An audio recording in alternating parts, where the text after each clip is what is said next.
So this is going to be a little bit more of a writing themed video. Last couple have not really been focusing about writing, but this one's a little more. And I'm going to open with sharing some really cool news, actually.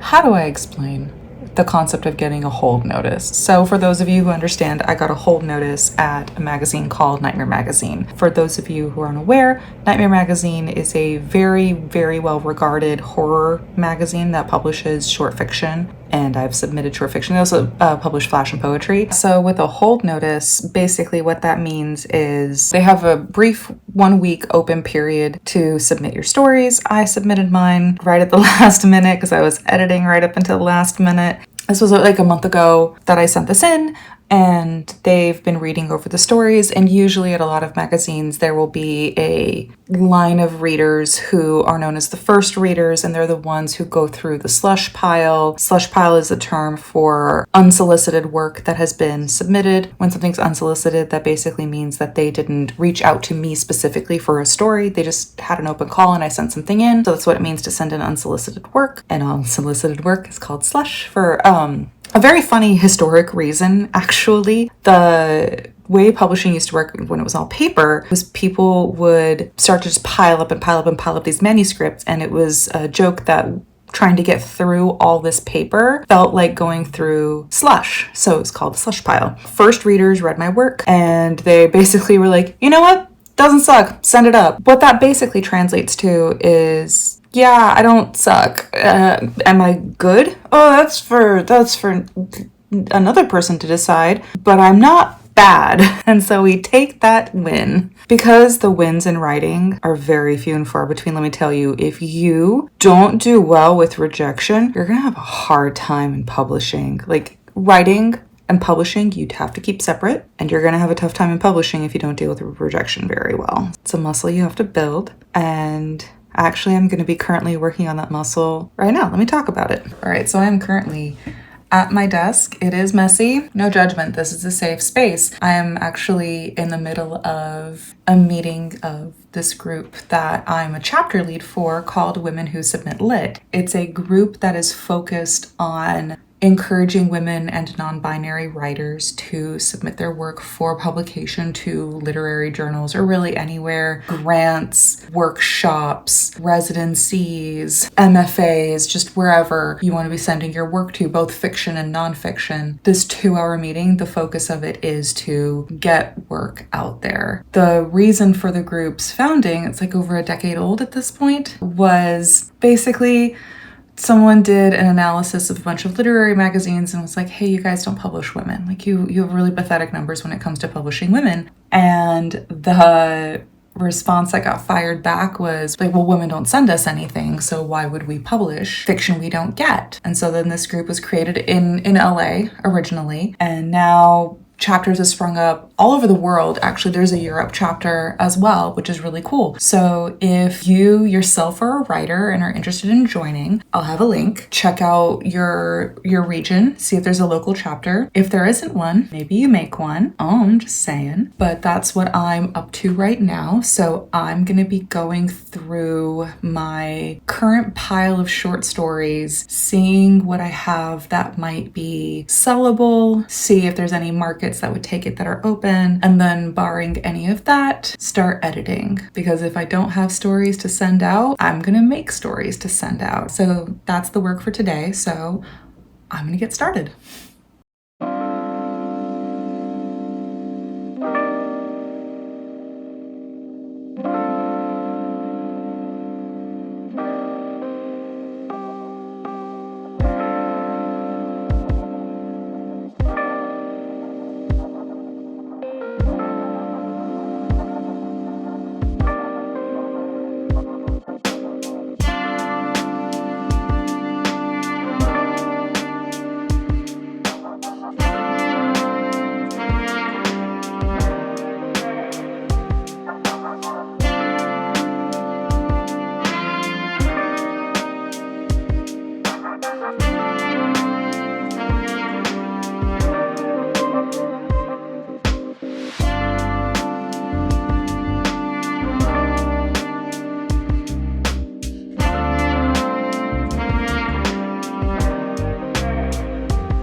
finished my matcha, so it's time for some tea.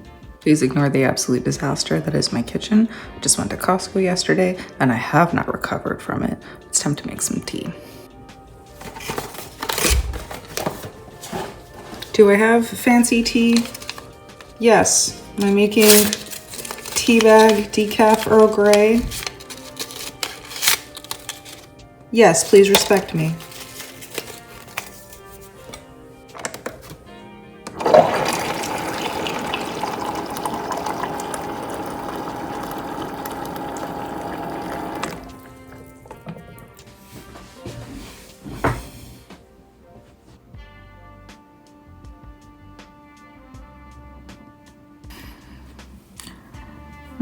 I'm just noticing that some hair is sticking out, but you know what? I'm growing out my mohawk right now. This was a mohawk, but it's growing out slowly but surely. So if I have hair sticking out, I have hair sticking out.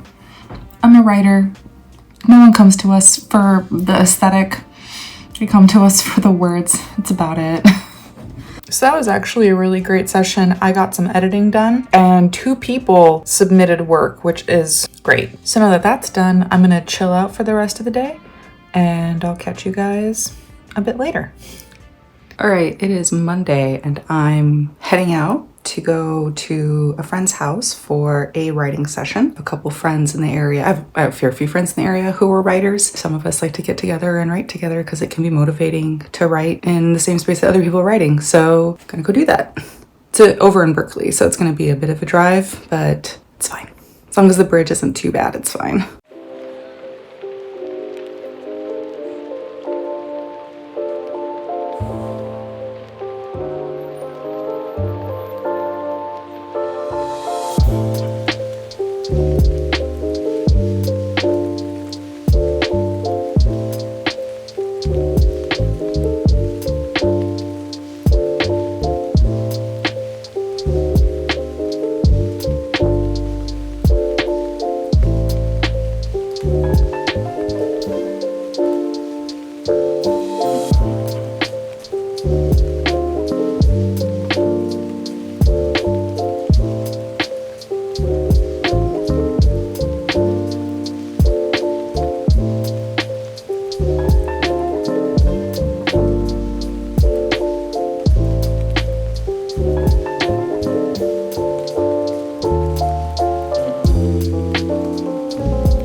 So I love getting to hang out with other writers. First of all, we're all so freaking neurotic. Every single one of us is sitting there like, I feel like I can't write and everything's garbage and I'm terrible at this. And turns out we all feel that way. So it's just really nice to hang out and commiserate with other writers. Anyway, I'm heading home now. Does anyone else have this problem where you see furniture on the side of the road and you're like, leave it, you don't need it, you don't need it, leave it? I swear I have to talk to myself like a dog when I see furniture on the side of the road. Like, leave it, you don't need it.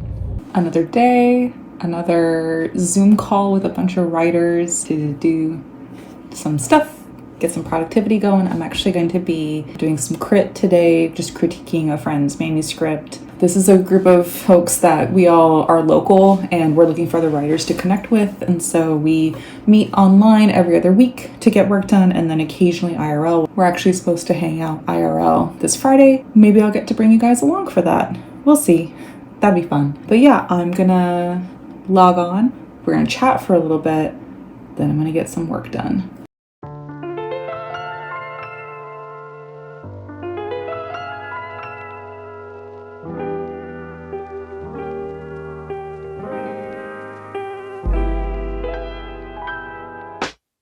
I feel like crit is not just, it's how we help each other out because it's so desperately needed that we have to work together as writers because it's such a solitary thing. But also I feel like crit makes me a stronger writer because when I can call things out in other people's work, I'm like, are you doing that in your own work though? Maybe you should go look at your own stuff and see if you're doing that too. And it's stuff that really I find can sometimes only crystallize when I'm looking at someone else's work. And then I go, oh, I do that though. Oh, I need to stop doing that too, because it isn't working, you know?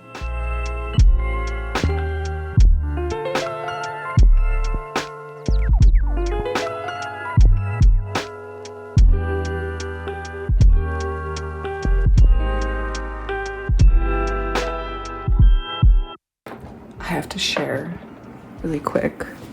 Doing a close-up with no makeup on. Danger zone. Look at the babies. They're so huggy. And look at Tofu. I'm gonna get a close-up on Tofu. Hey Toph. Hey Toph. Baby. Look at this sweet child. You'd never know she spent the entire day terrorizing me. Not a moment of peace for me until right now. We'll see how long this lasts. But for real, back to work.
All right, that was super duper fun. So we started off at a bar, but it was so loud we couldn't hear each other talk. And we definitely wanted to chat about like writing and what do we want to do with our writing group? What do we see ourselves doing in the future? Like how do we want to support one another, growing in our work, in our craft, in our careers? Before I go up to the platform, there will be no doubt loud and windy and stuff. It's loud here too because you can hear the car traffic. It's always nice to connect with other writers and talk about writing and talk about craft, talk about story, all that kind of stuff. If you're a writer, connect with other writers because it's invaluable to talk to others. No one else gets it. It's a really solitary activity.